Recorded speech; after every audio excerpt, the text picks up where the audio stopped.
Currently, I don't date, and it's purely for the reason that I am exhausted. I'm constantly exhausted by seeming to attract the wrong type of people, the people that have no interest or fulfillment in my life.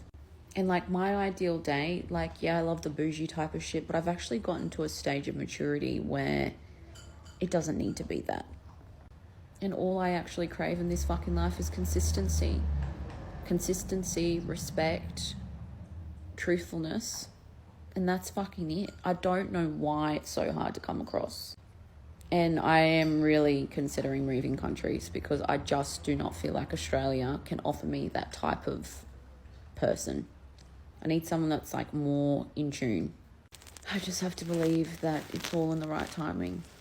The right person will come to me and I will not have to fucking work for it. Chadron has rejected her so many times that she has lowered her standards into the dustbin. She doesn't want an extravagant lifestyle anymore. She just wants mutual respect. The only problem is, she is still looking for Chadron to fulfill those qualities, but Chadron is not interested. I know the perfect country where she could move to find a real man. She should move to the North Pole. You're number 1 on the naughty list. I've told an embarrassing dating story on here, and this is part 2 of why I'm still single and have no luck in the dating world. I'm flirting with a guy tonight. Everything's going great. Banter is like super fun and flirty. So I sent a screenshot to my best friend, or so I thought. Sent it back to him. That's right, back to him. And not only did I send the screenshot back to him, his name in my phone is his occupation. He didn't know that. He's left me undelivered now for like 30 minutes, and I get it. We all have lives. We get busy. But I think it's more than just we're busy, you know. So I'm going to eat that, and I've learned my lesson. I just shouldn't flirt. It should just be me and my dogs, as you can hear them in the background. So, note to everyone out there, don't be like me. Just don't do it. Don't do it. The problem was not her flirting.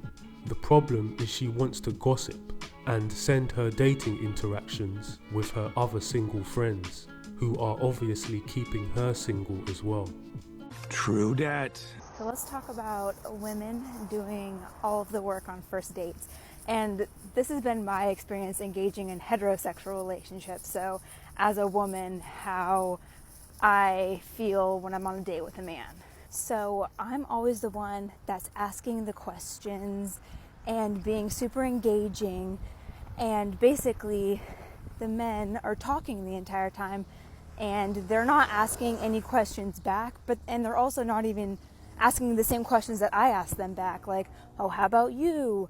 Like, I'm the one that's the engaging one asking the questions, and just nothing back. Basically, I know their entire life story, their family members, their pets, where they went to high school, where they went to college, their friends, literally their hobbies. I know every detail of their life.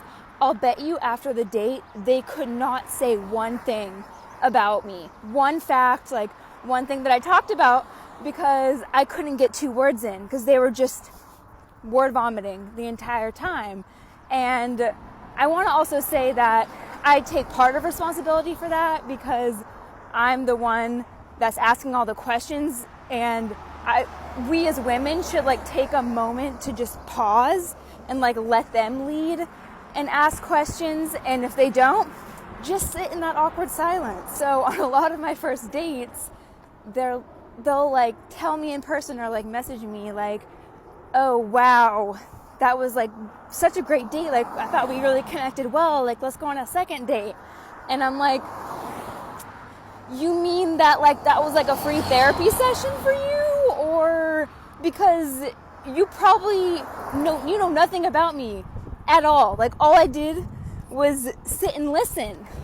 How is that a connection? So the moral of this story is to focus on being interested, not interesting.